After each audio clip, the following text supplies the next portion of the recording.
Hoy vamos a analizar un caso de la primera parte del siglo XIX, así que relájate mientras nos vamos a Estados Unidos. Mary Cecilia Rogers nació en el pequeño pueblo de Lyme, en Connecticut, en el año 1820. Su padre murió cuando ella era joven, dejando a la madre de María, llamada Phoebe, viuda por segunda vez. Anteriormente, ella había estado casada con un comerciante adinerado y juntos tuvieron 5 hijos, aunque solo 2 sobrevivieron a la infancia.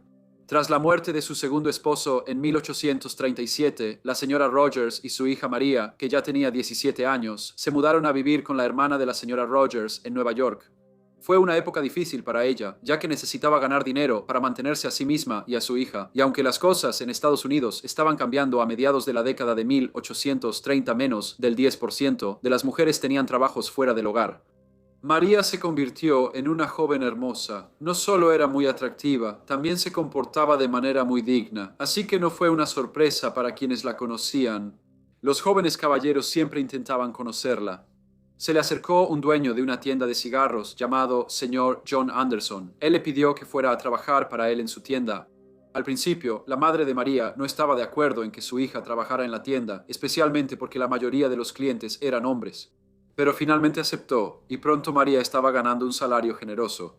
El señor Anderson quería emplear a María porque creía que tener a una joven tan hermosa trabajando en su tienda de cigarros atraería a más clientes. Sin embargo, no se dio cuenta de lo exitosa que se volvería la tienda.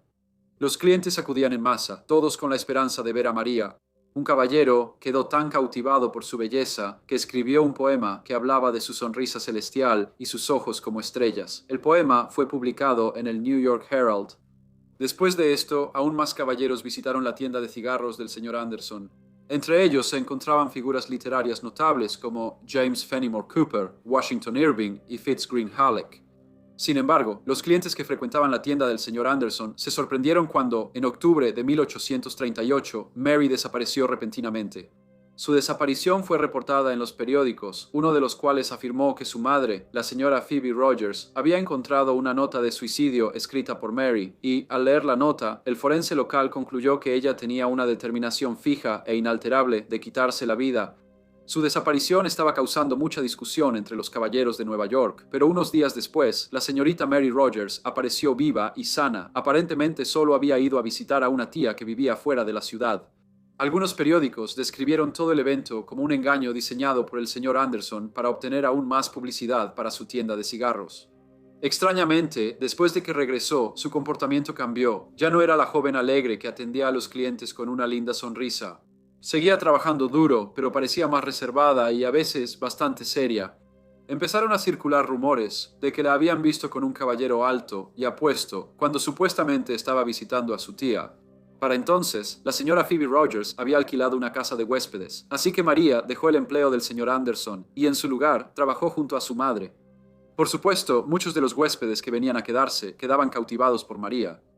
Un joven asistente legal llamado Alfred Crommelin estaba particularmente cautivado por ella. Desafortunadamente para Alfredo, María ya se había enamorado de otro joven caballero que también se hospedaba ahí, llamado señor Daniel Payne. Él le había pedido la mano en matrimonio, y aunque no era rico, era apuesto y encantador, y hablaba abiertamente de su verdadero afecto por ella.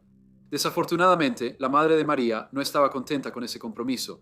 Aunque pensaba que Daniel Payne era un joven de buen corazón, él trabajaba como cortador de corcho y ella quería que su hija se casara con alguien de un círculo social más selecto.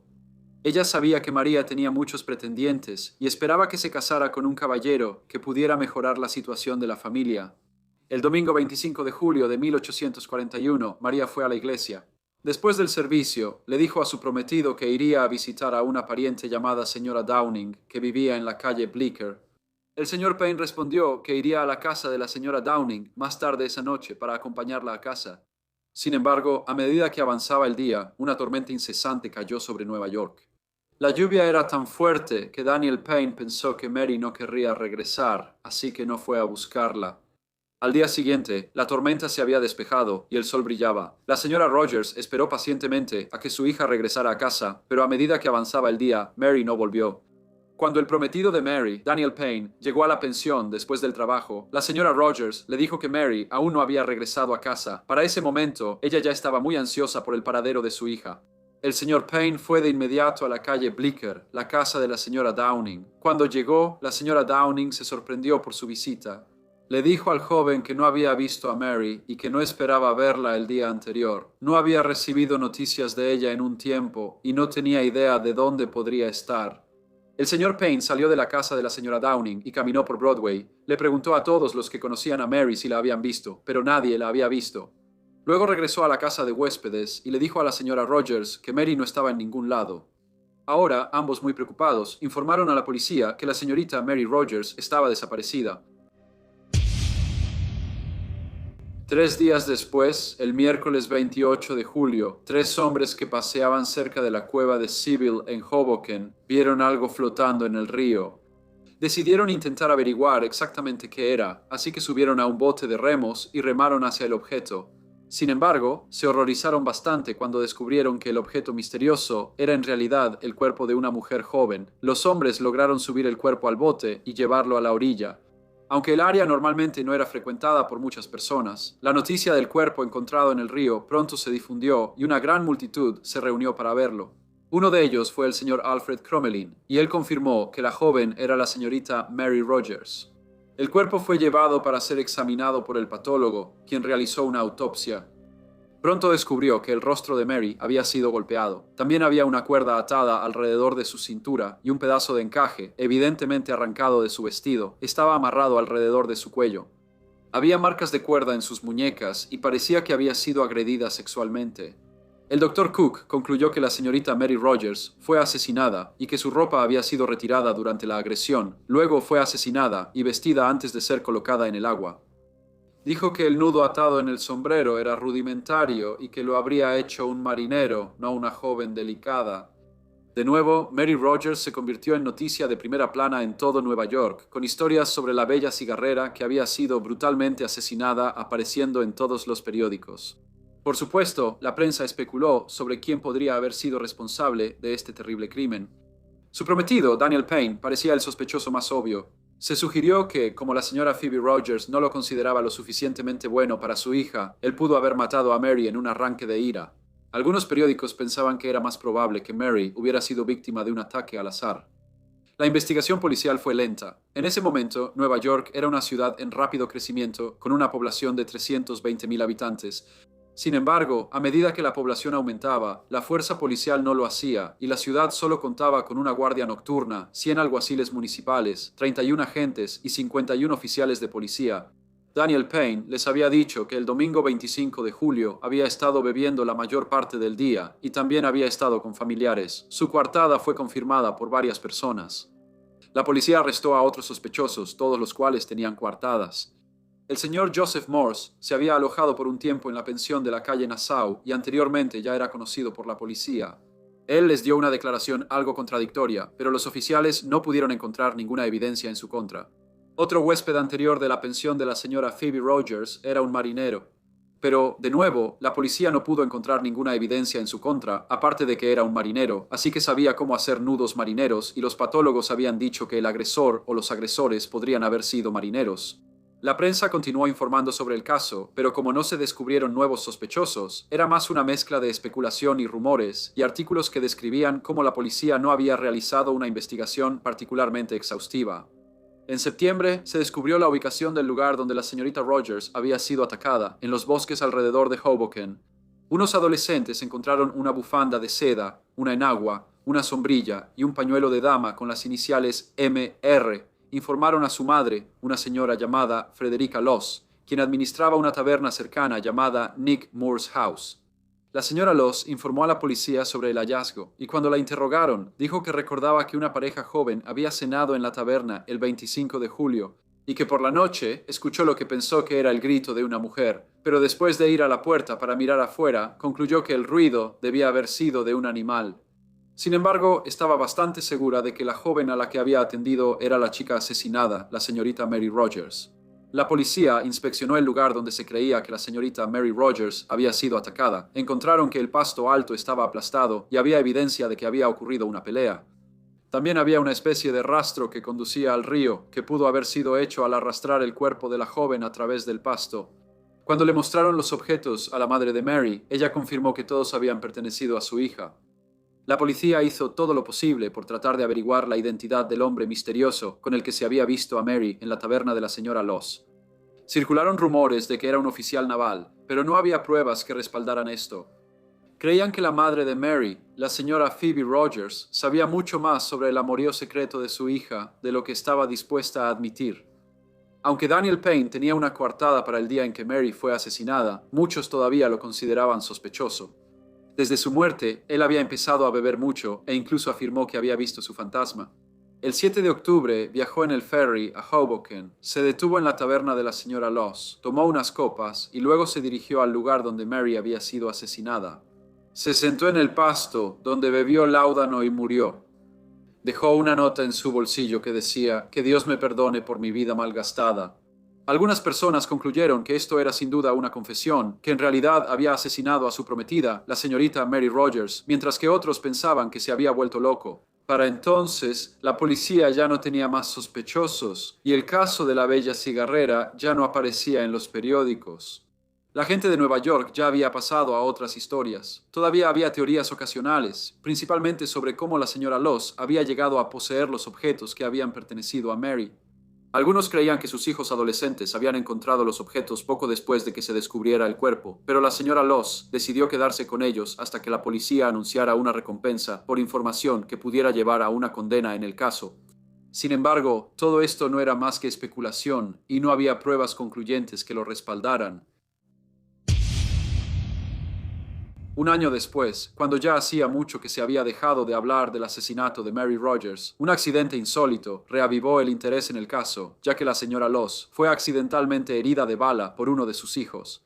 Mientras yacía en su cama en muy mal estado, mandó llamar a un juez de Nueva Jersey, ya que dijo que tenía algo que confesar. Cuando llegó el juez Merritt, la señora Loss le contó una historia extraña y macabra. Dijo que la señorita Mary Rogers llegó a su taberna el domingo 25 de julio de 1841 con un doctor alto y apuesto. Mary estaba embarazada y el doctor había acordado practicarle una interrupción del embarazo. Sin embargo, hubo complicaciones que resultaron en la muerte de la joven. Sin saber qué hacer, el doctor se fue rápidamente, dejando a la señora Loss con la responsabilidad de deshacerse del cuerpo. Ella dijo que sus hijos llevaron el cuerpo al río y luego pusieron la enagua de la joven fallecida y otros objetos en un estanque cercano, antes de decidir que debían llevarlos a un lugar más apartado. Así que los esparcieron en la densa maleza del bosque cerca de la cueva de Sibyl. Ella dijo que no sabía el nombre del doctor. Poco después de esta confesión, la señora Loss murió. Algunos periódicos aceptaron la confesión y anunciaron que el misterio que rodeaba la muerte de la bella cigarrera había sido resuelto. El periódico, The Tribune, escribió: «Así, este terrible misterio, que ha causado miedo y terror en tantos corazones, finalmente ha sido explicado por circunstancias en las que nadie puede dejar de percibir una intervención providencial». Sin embargo, la policía no estaba convencida. La confesión en el lecho de muerte de la señora Loss contradecía algunos de los hechos conocidos sobre la muerte de la señorita Rogers. Cuando se descubrió el cuerpo, había marcas en el cuello de la joven, sus muñecas habían sido atadas y el forense había informado que ella había muerto por estrangulamiento. No se mencionó que la causa de su fallecimiento fuera una interrupción del embarazo mal practicada. Los periódicos se apresuraron a intentar identificar al misterioso doctor. Sin embargo, en lugar del caballero alto, muchos especularon que la persona responsable no era un hombre, sino una mujer que tenía bastante reputación por ayudar discretamente a jóvenes solteras a interrumpir un embarazo no deseado. Su nombre era Madame Rostell y era bien conocida por el juez Henry Merritt. Ella era originaria de Inglaterra y había llegado a Nueva York en 1831 cuando tenía 19 años. No tenía formación médica real, pero se había vuelto tristemente célebre por brindar ayuda a mujeres jóvenes, principalmente a aquellas de los círculos sociales más altos. No solo realizaba interrupciones del embarazo, también proporcionaba polvos y pastillas que afirmaba que funcionaban como anticonceptivos o como un método para interrumpir un embarazo. Algunos periódicos también mencionaron la ocasión en 1838 cuando la señorita Mary Rogers desapareció. Se sugirió que pudo haber desaparecido por ninguna otra razón más que para interrumpir un embarazo y que por eso su desaparición estuvo tan envuelta en misterio. No había pruebas que respaldaran nada de esto y nunca surgió evidencia de que Madame Rostell hubiera conocido a Mary o que Mary hubiera estado embarazada. La causa de muerte determinada por el forense no había cambiado. Sin embargo, por un tiempo, esto volvió a despertar el interés del público en el caso. Los hijos de la señora Loss fueron interrogados, pero ambos dijeron que la declaración hecha por su madre en su lecho de muerte no era cierta y que solo era un cuento inventado por una mujer moribunda. A finales de 1842, Edgar Allan Poe publicó una historia titulada El misterio de Mary Roger. Esta relataba el caso de la muerte de Mary Rogers, pero en lugar de Nueva York, situó la historia en París, Francia. Una vez que esto se publicó, la gente volvió a especular sobre quién podría haber sido responsable del asesinato. Algunos creían que la confesión en el lecho de muerte de la señora Loss probablemente era cierta. Otros pensaban que Daniel Payne era culpable. También se mencionaron como sospechosos al joven asistente legal Alfred Crommelin, quien había competido por el afecto de Mary. Incluso se sugirió que su empleador, el señor John Anderson, podría haber sido responsable. Pero a pesar de todas las teorías, chismes y rumores, exactamente por qué y cómo murió la bella vendedora de puros, la señorita Mary Cecilia Rogers, sigue siendo un misterio hasta el día de hoy. Hola a todos y muchas gracias por escuchar. Si quieren saber más sobre la vida de Madame Rostel, la abordó la semana pasada el brillante canal Forgotten Lives y hay un enlace al video en la descripción. Y espero verlos a todos de nuevo el próximo lunes para otro Briefcase.